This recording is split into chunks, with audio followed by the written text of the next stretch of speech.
आगे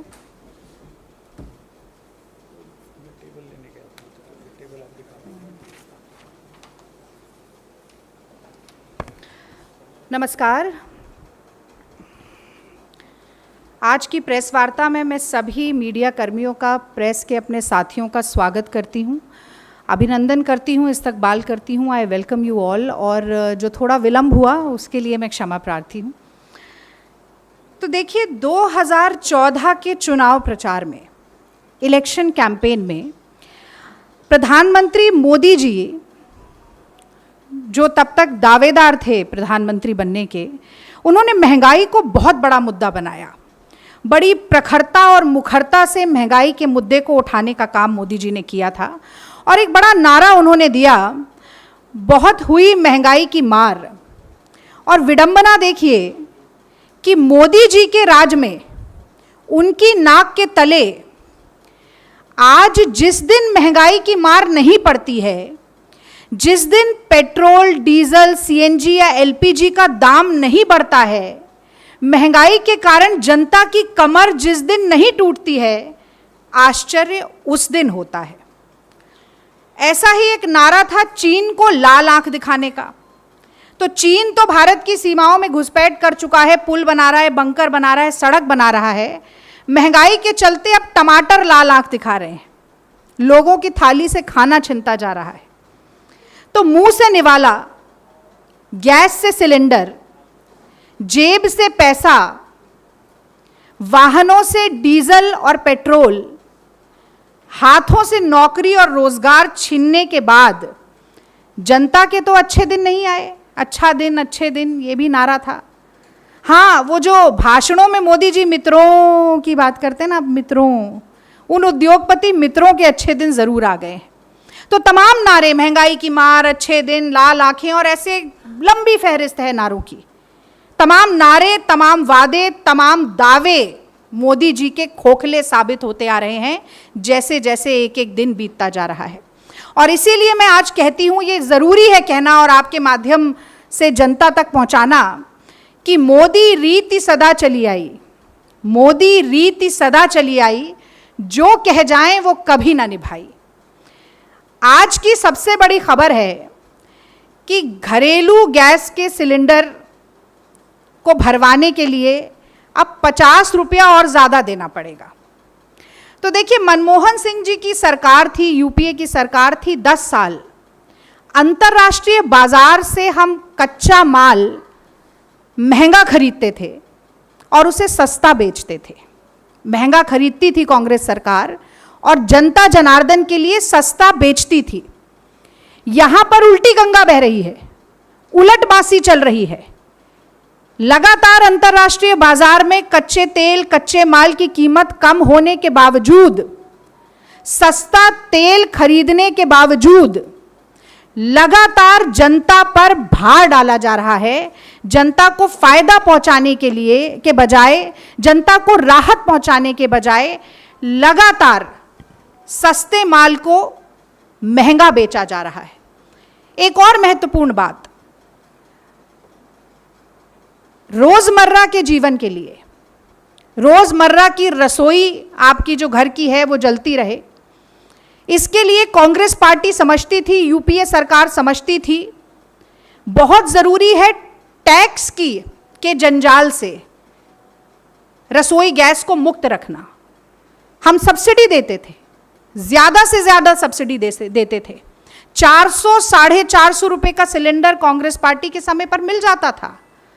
आज सब्सिडी देने के बजाय जीएसटी के जंजाल में फंसाने का काम जो मोदी सरकार ने किया है, मैं समझती हूं कि एक वो बहुत बड़ा जन विरोधी निर्णय मोदी सरकार का है।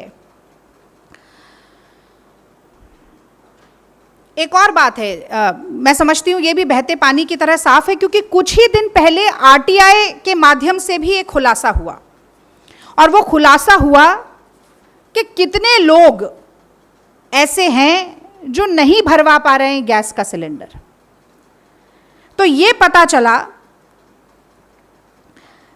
कि सार्वजनिक क्षेत्र की 3 तेल मार्केटिंग कंपनियां हैं, उन्होंने ये सार्वजनिक की खबर कि 3 करोड़ 59 लाख लोग ऐसे हैं जिन्होंने साल में एक भी रसोई गैस का सिलेंडर नहीं भराया। मैं फिर से दोहराती हूं, 3,59,00,000 लोग ऐसे हैं जो कि एक भी सिलेंडर नहीं भरवा पाए गैस का। जो उज्ज्वला लाभार्थी हैं उनमें से 42% फिर से चूल्हा फूंकने के लिए मजबूर हो गए। तो जैसा मैंने शुरू में कहा कि तमाम नारों, तमाम दावों, तमाम वादों की तरह तमाम योजनाएं भी, उज्ज्वला योजना भी एक झुंझुना साबित हुई है। मोदी जी जो पसीना मल के चेहरा चमका लेते हैं, अक्सर योजनाओं को केवल चेहरा चमकाने के लिए उनका इस्तेमाल किया जाता है, उनके नाम का इस्तेमाल किया जाता है। बड़े बड़े होर्डिंग पोस्टर में जितना पैसा खर्चा किया हर पेट्रोल पंप पे नमस्कार की मुद्रा में मोदी जी ने खड़े होकर जनता को दिखाने के लिए, उतना उज्ज्वला योजना के लाभार्थियों को सच में लाभ पहुंचाने के लिए किया होता तो 42% लोगों को फिर से चूल्हा नहीं फूंकना पड़ता, तो 3.5-4 करोड़ लोग शायद सक्षम होते कि अपने सिलेंडर में दोबारा गैस भरवा सकें, पर यह हुआ नहीं।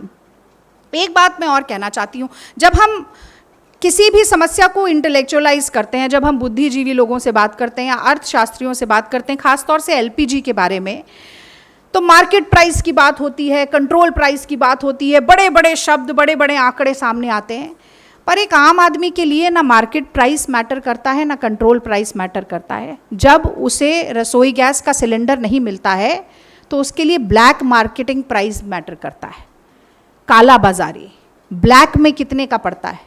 आज सिलेंडर 1,053 रुपये का है, दूर दराज इलाकों में 1,100 रुपये, 1,150 का होगा। और अगर वही सिलेंडर ब्लैक में खरीदना हो तो आप भी जानते हैं कि उसकी कीमत किस अनुपात में बढ़ जाती है और किस तरह से लोगों की जेब पर मार पड़ती है। और मैं स्पष्ट रूप से मोदी जी से एक सवाल जरूर आज पूछना चाहती हूं, मोदी सरकार से पूछना चाहती हूं कि इतना महंगा रसोई गैस सिलेंडर कौन खरीद सकता है? क्या वो किसान खरीद सकते हैं जिनकी आय आपको दुगनी करनी थी पर केवल 27 रुपया रह गई? क्या वो महिलाएं खरीद सकती हैं? महंगाई के कारण जिनका घरेलू बजट लगातार बिगड़ता जा रहा है, क्या वो 8 करोड़ लोग जो आपके 8 साल के राज में गरीबी रेखा के नीचे चले गए, इतना महंगा सिलेंडर खरीद सकते हैं? आप दावा करते हैं 80 करोड़ लोगों को आपने 5 किलो राशन मुफ्त में मांगने के लिए मजबूर कर दिया सरकार से। वो लोग क्या इतना महंगा सिलेंडर खरीद सकते हैं? करोड़ों नौजवान जो बेरोजगारी के कारण प्रदर्शन कर रहे हैं देश के तमाम हिस्सों में, वो बेरोजगार नौजवान क्या इतना महंगा सिलेंडर हर महीना खरीद सकते हैं?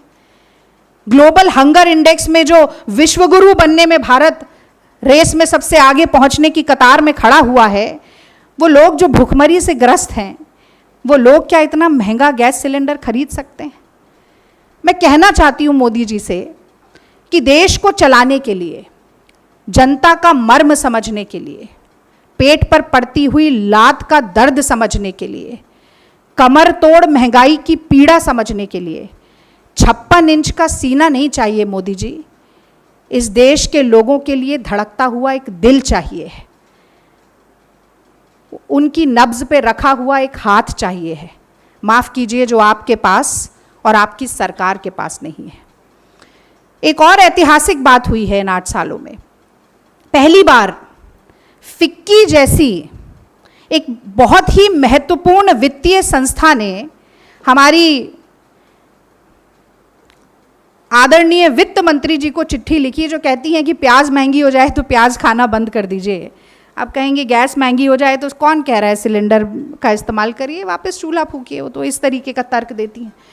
तो फिक्की ने चिट्ठी लिखकर ये कहा कि इससे ज्यादा दुर्भाग्यपूर्ण कुछ नहीं हो सकता कि अस्पताल के बिस्तर पर भी आप 5% जीएसटी लगा रहे हैं। इस देश के गरीबों के प्रति, इस देश के आम आदमी के प्रति, इस देश की जनता के प्रति क्या निष्ठा है सरकार की? ये सवाल पूछते हुए फिक्की ने आड़े हाथों लिया मोदी सरकार को। ये भी 8 साल में पहली बार ही हुआ है। एक ट्वीट श्रीमती ईरानी जी का है 24 जून 2011 का, जिसमें उन्होंने लिखा, यही काल है 24 जून, आज जुलाई की शुरुआत है, जिसमें उन्होंने लिखा 50 rupee hike in LPG, 2 exclamation mark, and they call themselves आम आदमी की सरकार। What a shame. मुझे याद है जब पिछला फेरबदल मोदी जी का हुआ मंत्रालय का, तो 11 महिला मंत्री बनाई। बड़े बड़े होर्डिंग लगाने में, वो प्रचार करने में मोदी जी बहुत ही धुरंधर व्यक्ति हैं। बड़े बड़े होर्डिंग लगाए, 11 महिला मंत्री, 11 महिला मंत्री। मैं जानना चाहती हूँ वो 11 महिला मंत्री कहाँ हैं देश में। विपक्ष में श्रीमती ईरानी के बड़े ट्वीट आते थे, प्याज की माला पहनकर गैस के सिलेंडर लेकर बैठती थी सड़कों पर। कहाँ हैं ये? अंतरात्मा से आवाज नहीं आती? लोगों की दुहाई चित्कार नहीं सुनाई देती?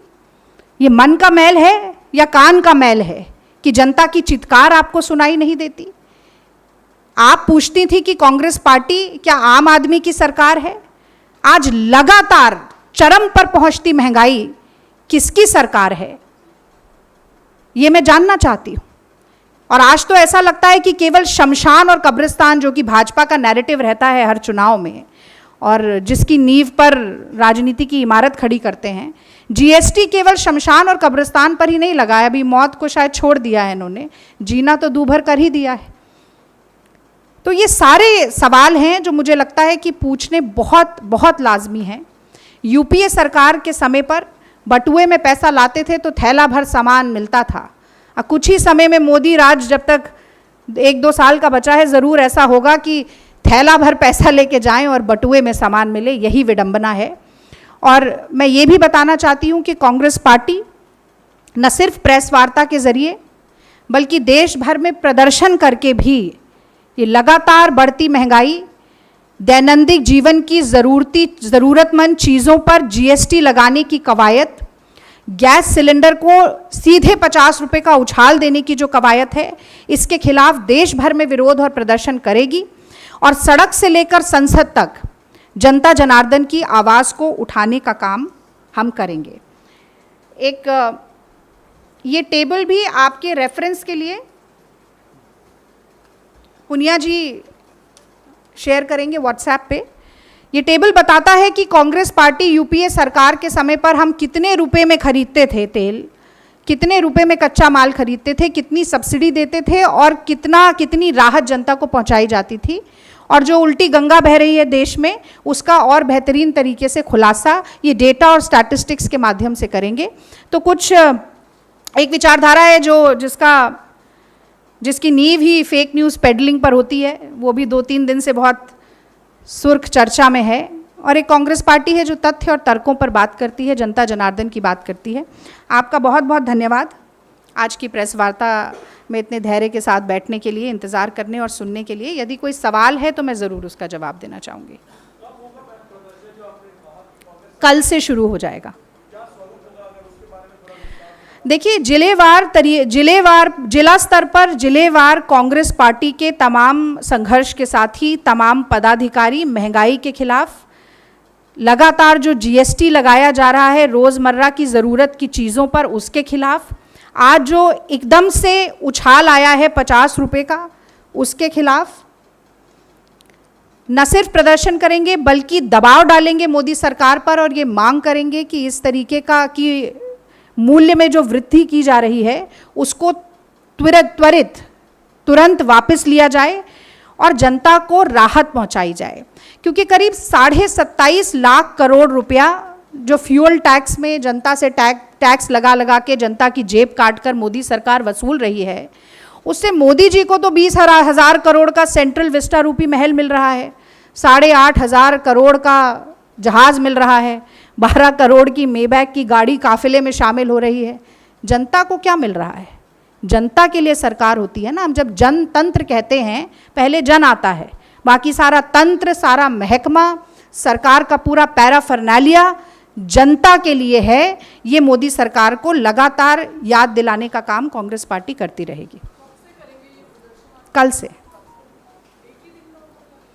कल हम एक दिन करेंगे पूरे देश में और फिर उसको आगे भी ले जाएंगे। पूछे।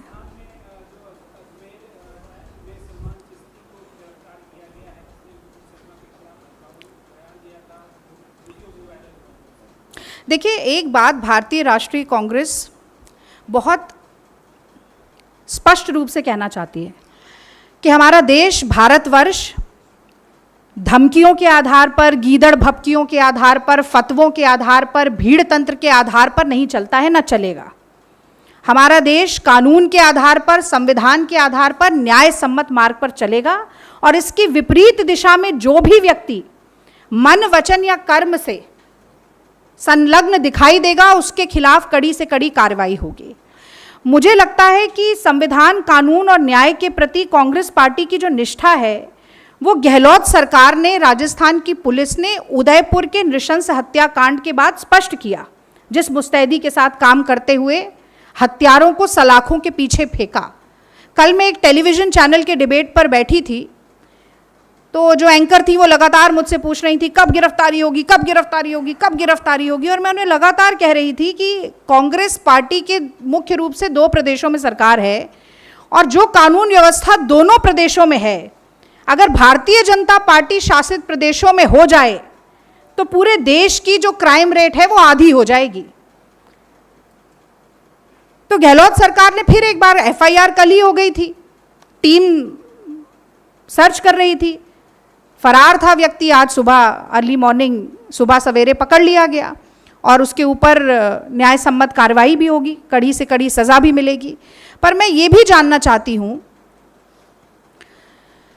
कि मोदी सरकार के राज में तमाम भारतीय जनता पार्टी के लोग जो हेट स्पीच, नफरती भाषण, उन्मादी भाषण देते हैं, उन पर कार्रवाई कब होगी, ये भी जानना बहुत ज़रूरी है।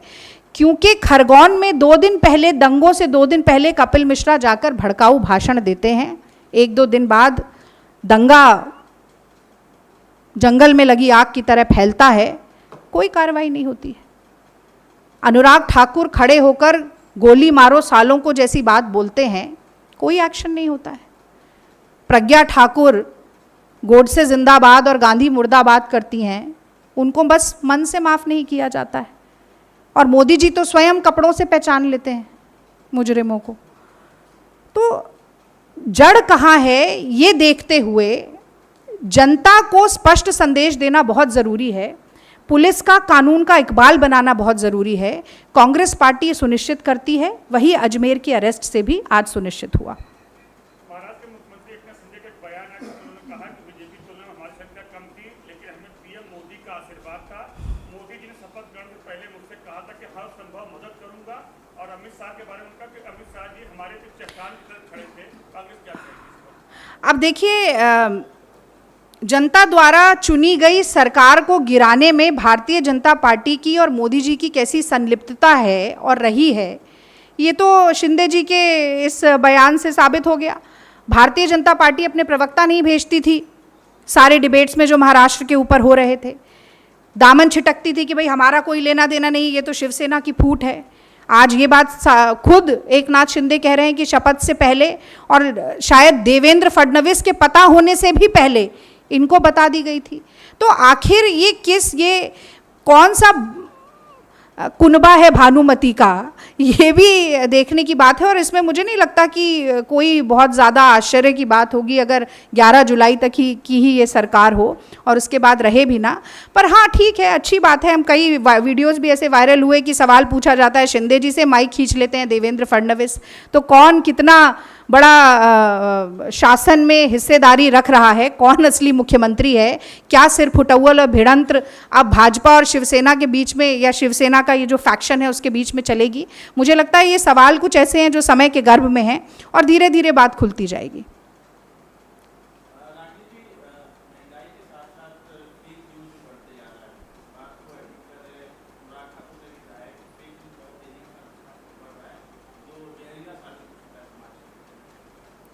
देखिए, लश्कर का वो आतंकी जो अमित शाह जी के पीछे खड़ा था एक किसी सभा में, उसकी बहुत फ़ोटो वायरल हुई है, वो तो जम्मू के माइनॉरिटी मोर्चा का आईटी सेल का मेंबर था, पदाधिकारी था।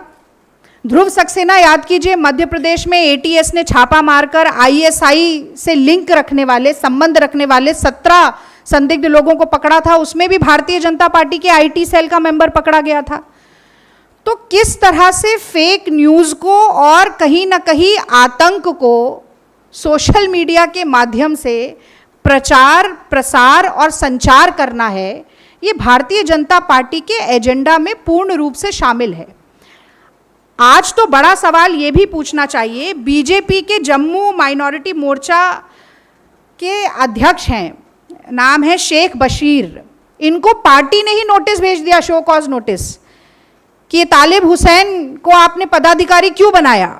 मुझे लगता है उस सबसे बड़ा नोटिस तो होम मिनिस्टर को भेजना चाहिए, अमित शाह जी को, कि आपके पीछे लश्कर का आतंकी खड़ा कैसे था, आपसे उसकी इतनी क्या नज़दीकियां हैं, और अगर आपको मालूम ही नहीं था कि ये लश्कर का आतंकी है तो आप कैसे होम मिनिस्टर हैं, कैसा आपका इंटेलिजेंस है, क्या आप गृह मंत्रालय चला रहे हैं, ये बड़े सवाल हैं। और आप ठीक कह रहे हैं, फेक न्यूज़ पेडलिंग तो करनी ही पड़ेगी ना।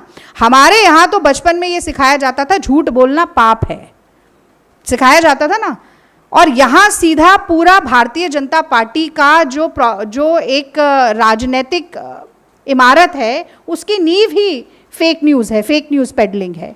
और इसी के साथ साथ ये जानना भी बहुत ज़रूरी है कि आतंकियों के साथ किस तरीके के ताल्लुकात हैं भारतीय जनता पार्टी के। जिस शो की मैं बात कर रही थी उसमें मैंने लगातार ये कहा एंकर से कि आप पूछिए एक बार मोदी जी से कि पहला तो वो शांति की अपील क्यों नहीं करते देश में, और दूसरा कि भाजपा का हर तार आतंकी से क्यों जुड़ा मिलता है। यानी कि आतंकी का कोई धर्म नहीं, कोई जाति नहीं, कोई क्षेत्र नहीं, कोई रंग नहीं, पर हर आतंकी का लिंक भारतीय जनता पार्टी के साथ है। तो भाजपा का आतंक से है पहले का नाता कोई, यूं ही हर आतंकी भाजपाई बन जाता नहीं। तो आप कर लीजिए, रियाज अटारी भारतीय जनता पार्टी के, तालिब हुसैन भारतीय जनता पार्टी के, ध्रुव सक्सेना भारतीय जनता पार्टी का, वो बलराम सिंह बजरंग दल का जो टेरर फंडिंग करता था भारतीय जनता पार्टी का। इसको एक्सपोज करना और मोदी जी के ऊपर दबाव बनाना कि वो चुप्पी तोड़े और बताएं कि आतंकियों के साथ क्या नाता है भारतीय जनता पार्टी का, मुझे लगता है कि उनका कर्तव्य है जनता के प्रति, और इस पर मुंह में दही जमाकर नहीं बैठना चाहिए। जिस तरह से अपना प्रचार मुखरता से करते हैं, इन सवालों का जवाब भी देना चाहिए।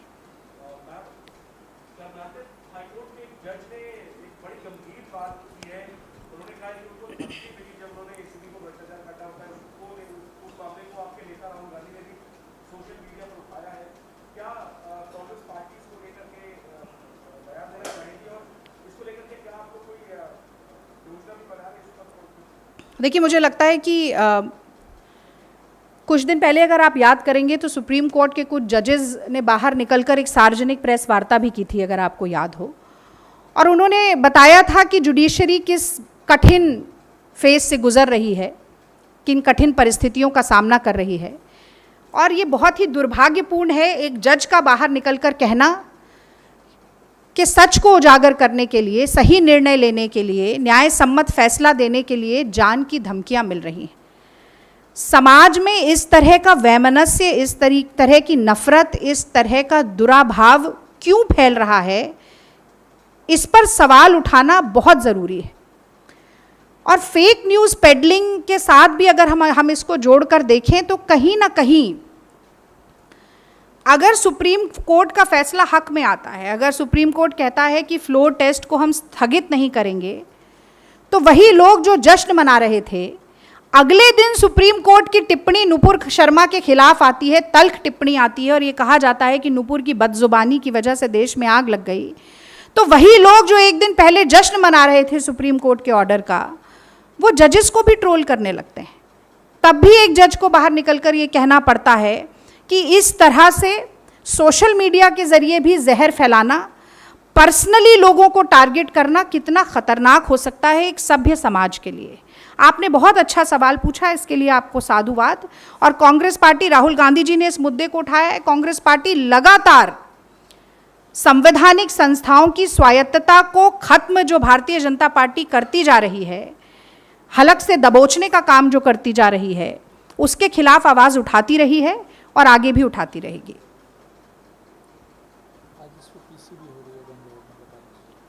और डॉक्टर सिंघवी आज शाम को करीब 3 बजे इसी विषय पर प्रेस कॉन्फ्रेंस भी करेंगे बैंगलोर में। Any other question? नहीं, आई थिंक इट्स ओके। बहुत बहुत शुक्रिया, धन्यवाद।